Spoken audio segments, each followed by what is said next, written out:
آج کے سبق میں ہم نے جاننا ہے کہ جو جزم والا حرف ہوتا ہے اس کو کیسے پڑھا جاتا ہے، اور یہ جو تین دندوں والی شد لگی ہوئی ہے اس شد والا جو حرف ہوتا ہے اس کو کیسے پڑھا جاتا ہے، اور یہ جزم والا جو حرف ہوتا ہے وقف کی صورت میں کیسا پڑھا جاتا ہے۔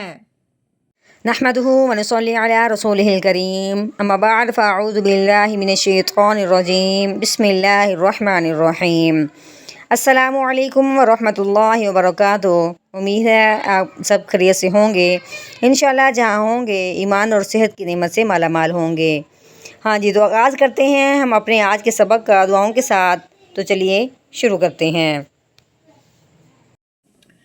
اللہم صلی علی سیدنا و مولانا محمد وعلی آل سیدنا و مولانا محمد وبارک وسلم۔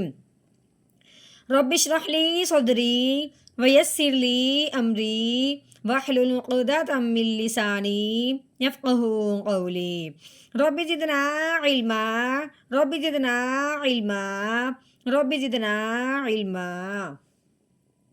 اعوذ باللہ من الشیطان الرجیم، بسم اللہ الرحمن الرحیم۔ عین کے اوپر زبر لگی ہوئی ہے، عین زبر ع۔ آگے یہ لام، لام کے نیچے زیر لگی ہوئی ہے، لام زیر لی علی۔ میم کے اوپر زبر، تا کے اوپر جزم آنے کی وجہ سے تا ساکن ہو گیا۔ ساکن حرف جو ہوتا ہے پچھلے والے حرف کو اس حرف کے ساتھ ملا دیتے ہیں۔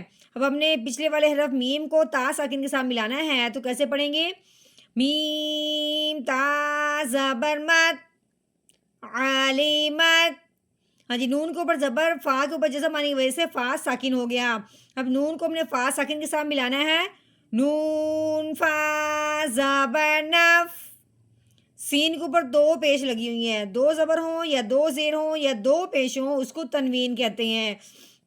اب ہم نے سین کو پڑھنے سے پہلے جب آگے دیکھا ہے، آگے میم کے اوپر تین دندوں والی شد لگی ہوئی ہے، اب ہم نے سین کو میم مشدد کے ساتھ ملا دینا ہے، اور میم کے اوپر جب شد آ جاتی ہے تو اس پہ ہمیشہ غنہ بھی کرتے ہیں۔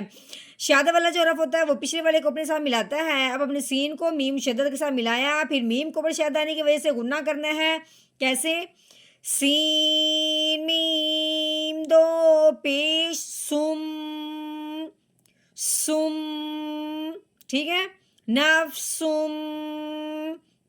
میم کے اوپر زبر لگی ہوئی، آگے الف ہے، الف سے پہلے حرف پہ جب زبر آ جائے تو پہلے والا حرف الف کے ساتھ ملتے ہوئے ایک الف کے برابر لمبا کیا جاتا ہے۔ کیسے؟ میم الف زبر ما، نفسم ما۔ اب قاف کے اوپر زبر لگی ہوئی ہے، دال کے اوپر تین دندوں والی شد۔ ہم نے کیا پڑھا ہے کہ شد والا جو بھی حرف ہوتا ہے پچھلے والا حرف اس حرف کے ساتھ مل جاتا ہے۔ اب ہم نے قاف کو دال مشدد کے ساتھ ملانا ہے، تو کیسے؟ قاف دال زبر قد۔ اب ہم نے اس کو دبانا بھی ہے، مشدد والا حرف والا جو بھی ہوتا ہے اس کو ہمیشہ دبا کے پڑھتے ہیں۔ کیسے پڑھنا ہے؟ قد، دال کے اوپر زبر ہے، دال زبر دا، قد دا۔ میم کے اوپر زبر، تا ساکن۔ اب ہم نے میم کو تا ساکن کے ساتھ ملانا ہے، میم تا زبر مت، قدمت۔ ٹھیک ہو گیا۔ آگے واؤ، واؤ کے اوپر کیا لگی ہوئی ہے؟ زبر، واؤ زبر وا۔ الف کے اوپر لگی ہوئی ہے زبر، الف کے اوپر زبر ہو، الف کے نیچے زیر ہو یا الف کے اوپر پیش ہو، اس الف کو الف نہیں پڑھتے، اس الف کو حمزہ پڑھتے ہیں۔ ٹھیک ہے، اب اس الف کے اوپر زبر آنے کی وجہ سے اب اس الف کو ہم نے حمزہ پڑھنا ہے۔ آگے خا کے اوپر تین دندوں والی شد لگی ہوئی ہے، شد والا جو حرف ہوتا ہے پچھلے والے حرف کو اس حرف کے ساتھ ملا دیتے ہیں۔ اب ہم نے حمزہ کو خا کے ساتھ ملانا ہے اور ساتھ ساتھ دبانا بھی ہے، کہ شد والا جو حرف ہوتا ہے ہمیشہ دباؤ کے ساتھ پڑھا جاتا ہے۔ کیسے؟ حمزہ خا زبر آخ۔ کیسے؟ آخ، خا کے اوپر زبر ہے، خا زبر خا، خا۔ را کے اوپر زبر، تا کے اوپر جزم آنے کی وجہ سے تا ساکن ہے۔ اب اپنے را کو تا ساکن کے ساتھ ملانا ہے، تو کیسے پڑھنا ہے؟ را تا زبر رت، آخرت۔ ہاں جی، آگے آ گیا وقف۔ وقف کی صورت میں آخر والے حرف کو ساکن کر دیتے ہیں اگر وہ ساکن نہ ہو، جو حرف پہلے سے ساکن ہو اس کو ویسے ہی رہنے دیتے ہیں۔ تو کیسے پڑھیں گے؟ آگے وقف، آخرت، آخرت۔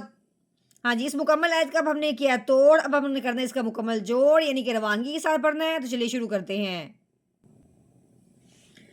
علمت نفس ما قدمت وأخرت، علمت نفس ما قدمت وأخرت،